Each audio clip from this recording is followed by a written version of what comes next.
আসসালামু আলাইকুম। আলুটা সিদ্ধ করে রাখছি, আজকে দেখাবো একটা জিনিস, এটা পরে বলতেছি। গাজর আর কাঁচামরিচ সব কুচি করে রাখছি, পেঁয়াজ কুচি করে রাখছি, সব এগুলো আগে দেখাই দিলাম। যে জিনিসটা বানাবো সেটার নাম পরে বলবো আমি, কারণ এটা অনেক ঝামেলার কথা। কিন্তু সব কিছু আগে থেকে রেডি করে রাখলে পরে বানাইতে কোনো সমস্যা নাই, আর খাইতে দেওয়া সহজ। আরও তেল গরম হয়েছে, পেঁয়াজটা দিয়ে দিছি আমি পাশে, চিকেনটা দিয়ে দিলাম ভাজার জন্য। এটা হচ্ছে তোমার ডিম চিকেন পরোটা, এটার সাথে আলু মিক্সড সবজি সব কিছু থাকবে। সবজিটা লুকানো থাকবে যেন বাচ্চারা টের না পায়, কিন্তু পরোটাটা খাইবো মজা করে, ভাববে যেটা ডিম পরোটাতে চিকেন আছে, তাই না আব্দুল্লাহ? এটার মধ্যে লবণ, আদা রসুন বাটা আর গরম মশলা বেটে নিয়েছিলাম, এটা আমি একসাথে দিয়ে দিছি মুরগিতে। আমার পেঁয়াজটা লাল লাল হয়ে গেছে। এটার মধ্যে আমি কাঁচামরিচ দিয়ে দিব, কুচি করে রাখছিলাম, এটা কাঁচামরিচ দিলাম। তারপরে আমার গাজর দিব, গাজর কুচি করে রেখেছি, আপনারা যে কোনো সাইজ করে কাটতে পারেন। আমি একদম ছোট করে কুচি করে রাখছি, চিকন করেও কাটতে পারেন, অসুবিধা নাই।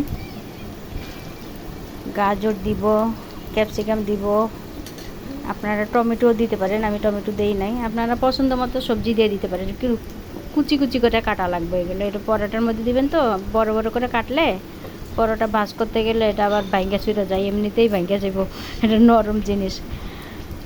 এই জন্য সবজিগুলো একদম কুচি করে কাটতে হয়।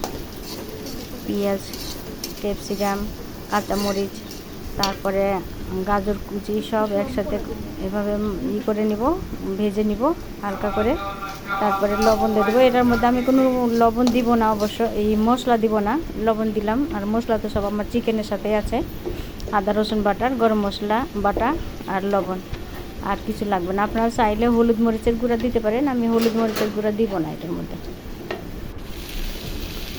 তারপরে দিয়ে দিলাম ক্যাপসিকাম আর আলু সিদ্ধ করে রেখেছিলাম ভেঙে, এর মধ্যে দিয়ে দিছি আমি ধনিয়া পাতা। সব একসাথে মিক্সার করে ভালোভাবে নেড়ে চেড়ে সব একসাথে মাখিয়ে নিতে হবে, যেন আলাদা আলাদা না থাকে, সবজির সাথে সব মিশে যায়, আলাদা কিছু যেন না থাকে। একসাথে মিশিয়ে তারপরে চিকেনটা আমি ভাজা হয়ে গেলে ওটা একটু ঠান্ডা করে তারপরে হাত দিয়ে ভেঙে গুঁড়া করে দিয়ে দেবো ওটার মধ্যে। গোটা গোটা থাকলে আবার পরোটা ভেঙে যাবে, তো উঁচা নিচা হয়ে যাবে, ফুটে যাবে, সবজি বের হয়ে যাবে, তখন আবার খাবে না। সবজি খাই না আব্দুল্লাহ, পচা একটা ছেলে, এই জন্য সবজিটা লুকিয়ে রাখতেছি, বুঝছেন? চিকেনগুলো ভেঙে গুঁড়া গুঁড়া করে দেবো। আপনারা যেভাবে স্যান্ডউইচ বানান না, স্যান্ডউইচের চিকেনগুলো লম্বা লম্বা রাখেন, আমি এটা ছোটো টুকরা করছি, তো এটা হাতে চাপ দিলেই ভেঙে যায়। ফার্মের মুরগি বেশি সময় লাগে না ভাজতে, আর এটা সময়ও লাগে না এই টুকরা করতে।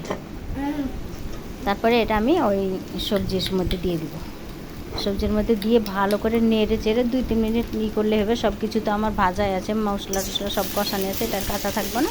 2-3 মিনিট ভালোভাবে নেড়ে চেড়ে এটা একদম মুলাম হয়ে যাবে জিনিসটা, আলু দেওয়া আছে এই জন্য নরম হয়, এটা একদম ভর্তার মতো দেখা যায়, কিন্তু আসলে ভর্তা না, ভাজা ভাজা, তো এটা খেতে অনেক স্বাদ হবে। এভাবে একবার আপনারা করে দেখেন, সব আগে রেডি করে রেখে কুচিয়ে সব কিছু রেডি করে রাখলে বানাইতে সময় লাগে না বেশি। এটা আমি উঠিয়ে রেখে দিব কড়াই থেকে। তারপরে এটার মধ্যে একটা বোলের মধ্যে আমি আটা নিয়ে নিয়েছি, আটার মধ্যে লবণ দিলাম, আটাটা চেলে নেবেন যেন গোটা না থাকে।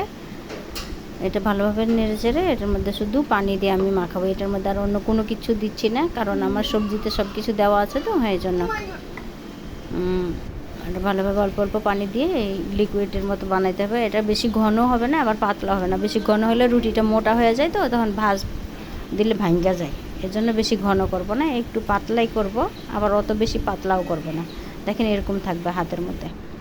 তারপরে আমি একটা বাটির মধ্যে একটু পেঁয়াজ কুচি, মরিচ কুচি আর লবণ এটা একসাথে ভালোভাবে মাখিয়ে নিলাম, যেন মরিচের ঝালটা বের হয়। একসাথে মাখাইলে পারে সব মাখানোর পরে আমি ডিম ভেঙে দিলাম। আপনার ডিম দিয়ে দিয়েন 3-4টা, যা পারেন যেটুক লাগে আপনাদের আন্দাজ মতো নিয়েন। আমি 3টা ডিম নিয়েছি, 3টা ডিম এটার সাথে একসাথে ভালোভাবে খাইয়া দিলাম, মিক্সার করে দিলাম যেন আলাদা না থাকে। এটা ভালোভাবে মিক্সার করে সব ধনেপাতা, কাঁচামরিচ, পেঁয়াজ একসাথে দিয়ে নাড়াচাড়া করে নিলাম।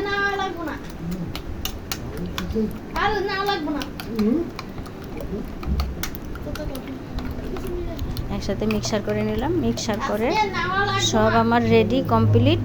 এখন আমি এই রুটিটা বানাবো। আপনারা একটু দেখে নেন রুটিটা কীভাবে বানাই। তাওয়ার মধ্যে দিলাম, তাওয়াটা গরম হয়েছে, এটার মধ্যে আমি অল্প করে ঢেলে দিলাম। ঢালার পরে এটা চামচের তলার সাহায্যে এটা ছড়াই নিলাম পুরো তাওয়া।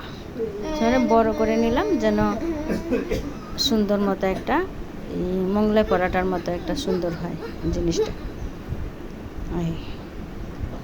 এটা ওপরটা একটু কি বলতে চাই, এটা ওপরটা একটু সামান্য হলে তারপর আমি এটার উপরে ডিম দিই।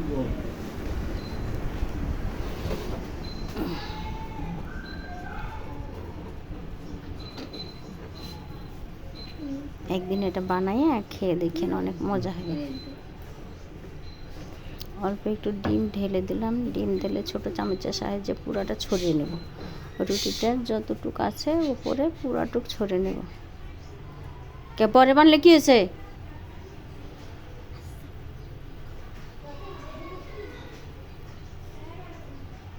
পুরাটা ডিমটা একটু ছড়িয়ে দিলাম পাতলা পাতলা করে, অত বেশি দেওয়ার দরকার নাই, যেন দেখতে সুন্দর লাগে এই জন্য ডিমটা ওপরে দেওয়া। দেওয়ার পরে আমি এটা উল্টায় নিই, জিনিসটা রুটিটা উল্টায় নিয়ে তার ওপর পিঠে আবার আমি এইটা দিয়ে দিই, মিক্সারটা সবজি আর চিকেনের মিক্সারটা দিয়ে পুরোটা ছড়িয়ে দিলাম। পুরোটা ভালোভাবে ছড়িয়ে দেন।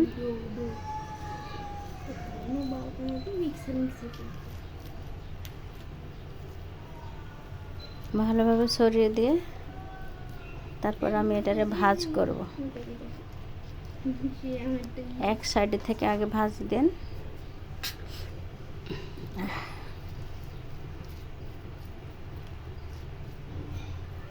যেন ফাঁকা না থাকে, না হলে আবার এক কামড়ে ভিতরে জিনিস পাবেন আর এক কামড়ে খালি পাবেন। তাই তো এই জন্য পুরাটা ছড়িয়ে দিলে ভালো হয়। এখানে আমার পুরাটা ছড়ানো হয়ে গেছে। এখন আমি রুটিটা ভাজ দিব। হ্যাঁ, এক পাশ থেকে নিয়ে ভাঁজ দিয়ে চাপ দিয়ে রেখে আবার আর এক পাশ থেকে নিয়ে ভাঁজ দিয়ে এটার সাথে এটা চাপ দিলে নিয়ে যায়। রুটি নরম তো এই জন্য ভাঁজ দিলে কোনো সমস্যা নেই, একটু চাপ দিলে লাগে, খুলে যায় অবশ্যই, ভাঁজ ভালোভাবে থাকে না। এটা তো আমি আটা দিয়ে লাগাইছি না, এই জন্য ভাঁজ খুলে যায়। তো আস্তে ধীরে এটা করতে হয়। ঠাস করে ফেলে দিলাম, কিন্তু আমার নিচের দিকে একটু মেলে গেছে, এটা আবার চাপ দিছি, সোজা হয়ে গেছে। দেখেন, পরে এভাবে করে সবগুলোরে বানিয়ে নেবেন। অল্প একটু তেল দিয়ে তারপরে এটারে ভাজবেন, তাহলে জিনিসটা লাল লাল হবে, দেখতে ভালো লাগবে, খাইতেও ভালো লাগবে।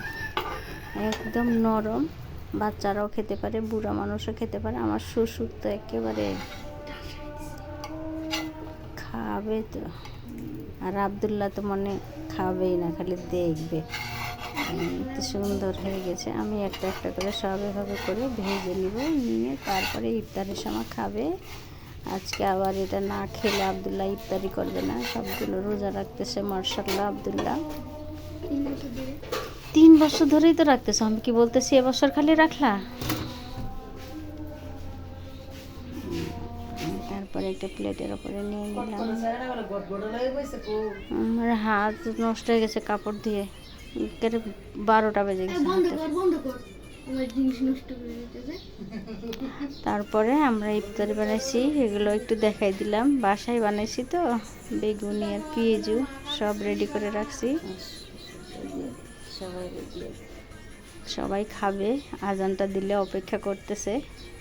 সবাই ভালো থাকেন, আল্লাহ হাফেজ।